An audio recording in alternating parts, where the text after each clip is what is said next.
you've heard about infinite banking and maybe you even want to implement it. You've done deep dives on it and you're thinking, okay, this sounds incredible. But then comes a question that stops a lot of people in their tracks. And that question is, what am I actually supposed to do once I have a policy? That feeling of not knowing where to start, or even worse, being afraid to start because you're afraid you might start incorrectly, is one of the most common things I hear. And so today we're going to address that head on and give you some ideas on, how to start thinking about some of these things. By the end of this episode, you're going to understand why you don't need a master plan to start the infinite banking concept, why simply capitalizing is the strategy, and exactly how to use a policy, whether you're a seasoned investor or someone who's never invested a dollar in their life. This is Stacked Life, the podcast that teaches you everything you need to know about the infinite banking concept, whole life insurance, and the strategies that make it all work. And I'm John Perrings, an authorized infinite banking practitioner. I've implemented IBC for hundreds of clients and educated thousands more via my top-rated podcasts and financial resources at stackedlife.com. All right, I want to tell you a little something about myself because I think it matters here. I've made every single mistake you're probably worried about making. Just starting in my 20s as a, working man, I was a 401k guy, fully bought in, funding my 401ks, doing the stock market thing. And then I got laid off from a tech job and had to liquidate the whole thing, paying all the penalties, all the taxes. And that money was just gone in a way that I didn't expect. And I of course didn't plan for. And, another example, when my father passed away, he left a small estate and I came into a little bit of money. And what did I do with all that? It helped me get into this business, but I also, bought some of the shiny new investments that were in front of me, ones that I didn't fully understand. And a lot of those did not work out. I got lucky with some, like I did a little bit of crypto and, had a little bit of success. I also had some, failures in that. I got into some of the crowdsourced investing and some of those things that, didn't really work out. So the stuff that did work, it was really luck, not skill. And then a couple things worked out okay, but I really just didn't know what I was getting myself into. And the point of all this is I know exactly what it feels like to make a decision out of that sense of urgency. We talk about FOMO, fear of missing out, and not knowing what to do and just doing something anyway, right? And I know what that feels like, and I also know what the consequences look like. And that's what I'm about to tell you, I think really matters if you're looking at infinite banking, you're considering whole life insurance. I think this is a really important piece. And here's the big thing that I want to address right out of the gate. A lot of people learn about IBC, the infinite banking concept. They learn about whole life insurance as a way to strategically capitalize. And rightly so, they get really excited about it. They start thinking about all the things they could do, paying off high interest debt, paying down their mortgage faster, getting into real estate. And, the possibilities start to feel endless. And there's a good reason for that because they kind of are endless once you are strategically capitalized. But then what happens is a lot of times people will freeze because they don't really have a specific strategy mapped out yet. They're not really sure they know enough about real estate to get into it. They don't want to start in the wrong way. And so a lot of times inaction is the thing that takes precedence. So I'm here to tell you that the fear is largely misplaced. It's really hard to mess up the infinite banking concept. And the only way you actually can mess it up, the only real way, is by thinking in the short term. Everything else we can work with, and there's a lot of flexibility that goes into how we actually implement the infinite banking concept in our life. So let me back up a quick second, just talk about what I mean by strategic capitalization, because it's kind of a fancy phrase, and it really just means saving money in a place that gives you a strategic advantage. And if you think about it, before we can ever invest in anything, we have to capitalize first, right? You can't really shortcut that process. And sometimes it's not even a process.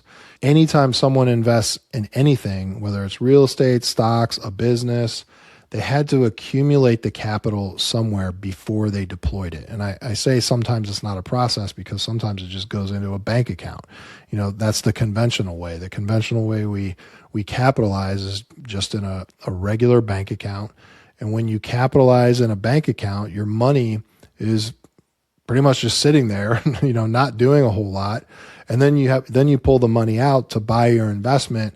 And now your money is really only working in that investment, and you get whatever you get out of that investment. When we capitalize with whole life insurance and build up cash value, and then we deploy that capital, what we're doing is we're borrowing against our cash value using a policy loan. That's a provision built right into the policy agreement. You can call the insurance company anytime, initiate a policy loan, no underwriting, no fixed payback schedule. The only payback term, so to speak, is the loan interest rate that the insurance company charges you. And this is just leverage. Most investors know about leverage. It's just using other people's money. Whole life insurance isn't the only place you can get leverage, but it's one of the safest and easiest places to get leverage. And the key point is that your cash value keeps growing even when you have a policy loan outstanding against it. So as we're kind of talking about this idea that people really are unsure about what their plan is and they feel like they need to have some kind of a plan to do IBC, something that I want to relay to you is that even if you never take a policy loan, even if you never deploy your capital into a single investment, you still have something. You still have your money sitting in a rock solid, guaranteed cash equivalent asset that earns very respectable growth for what it is. When you calculate a capital equivalent return, meaning you factor in taxes, fees, and all the rest of the stuff that you'd have to get in some other type of an investment to match what you get in whole life, you're probably looking at somewhere in like the 7% range. With whole life insurance in real terms, it's going to be more like 3 to 5%, but that's net of all taxes, fees, commissions, etc. At 3 to 5% net is an excellent return for a cash equivalent asset that you can actually get to. It's liquid and there's no strings attached. And if you compare that to alternatives, keeping your money in a big bank, you're probably going to get like 0.1% or something like that. Some of the high yield online accounts are paying pretty good rates. They're starting to become a little more competitive to the ranges that we see in a whole life insurance policy. But of course, those are all taxable. And then, you have other things like CDs and bonds, but those come with terms. Your money's locked up for a period of time, depending on what you buy with those. The whole life insurance cash value is the foundation, and that foundation is really solid.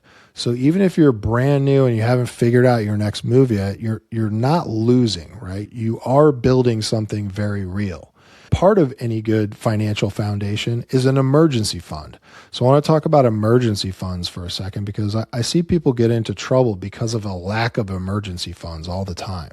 Many people have little to no liquidity at all. And when anything goes wrong, and something always goes wrong at some point, their whole plan kind of gets blown up. And so if you think about this, if your emergency fund is a pool of money that's kind of earmarked to just sit there in the case of an emergency, is it best served to just, sit in a bank account earning almost nothing? Or would you rather have it in a place that's doing multiple jobs at the same time? It's growing tax deferred. You can get to it tax free. All of that is created by that guaranteed future death benefit. It gives you chronic and terminal illness protection, potentially protected from creditors depending on your state. And all the while it's positioning, even if you never did anything with the infinite banking concept, it's still positioning you to optimize your retirement income. And it's doing that all at the same time while it's just sitting there, building and growing cash value. And so that sounds like a pretty good emergency fund where it's not just sitting there idle. It's doing like 6 or 7 jobs all at the same time. And now once we have our emergency fund, everything over and above that becomes our opportunity fund. And today we're talking about what to do with that money that we have for opportunities. And I see people either not knowing what to do or they're literally tripping all over themselves investing in whatever's in front of them. And one of the golden rules of investing that everyone's heard of is buy low, sell high. But right now, as I kind of look around, the stock market is at all-time highs. Real estate is pretty much near all-time highs. Pretty much everything is at a high point right now. And yet people are still just kind of piling in because they feel like they have to do something, and that's, it's like putting the cart before the horse. They want to invest without taking the time to capitalize and find the right opportunity. And this is where IBC starts giving us a little bit of a superpower, which is discernment. Being a discerning investor is a quality, right? If you think about it like building a house, you don't start with the landscaping and the pool. You don't build a house by starting with the roof, right? You start with the foundation, because if you skip the foundation and something goes wrong, all that other work gets torn up anyway when you have to go in and repair it. And so the discipline that we're talking about is simply to capitalize. We want to resist that fear of missing out. And we need to understand that capitalizing is the strategy. Nelson Nash, who wrote the book Becoming Your Own Banker, which is the source material for all things infinite banking, he talked about the golden rule, which is he who has the gold makes the rules, which just means when you have cash, opportunities have a way of finding you. The best opportunities aren't on E-Trade or some investment app. They're not things you can just log into and dump money into with no idea what's going to happen. The best opportunities are the ones that are specific to you, where you are, who you know, and what you understand. Things like, your uncle wants to sell his house and move to Florida. You could buy it without it ever even hitting the market. Or a colleague wants to capitalize a startup and needs a silent partner. A piece of real estate in your neighborhood becomes available and it's undervalued. Those opportunities don't just show up on an app. They show up because you're you and you have cash. So if you're sitting there thinking like, I don't know what my strategy is yet, that's okay. Because just capitalizing, waiting for the right time, getting yourself into a position where you're the person with cash, that is the strategy. You don't have to try to force things to make it work to your benefit. And here's another thing. There are a lot of ways you can effectively use your policy that don't even involve investing at all. The first example is debt elimination. If you're carrying high interest credit cards or student loans, you can use policy loans to strategically pay those off. A big problem most people have with paying off debt is that because they're prioritizing sending money to creditors, when they're done paying off the high interest debt, they don't have any money. And so if any bumps in the road come along after they've paid off that debt, they're just going to go right back into debt. So using IBC, you can strategically pay off the debt using your policy. And when that debt is gone, including the policy loan piece of it, you have a bunch of cash at the end of it. Another area is large recurring expenses. We got to remember the economic principle. You finance everything you buy. You either pay interest to someone else when you use their money in the form of loans and credit, or you give up interest you could have earned when you pay cash. And you can never escape this economic principle, but you can improve on it and make it more efficient by using your policy to finance, if you buy a car every 5 years with cash, or when you pay your property taxes every year, or go on vacations. The numbers work out in your favor when you're cycling the same capital through your policy to pay for these recurring expenses. Another one is paying for college, right? That's a big one.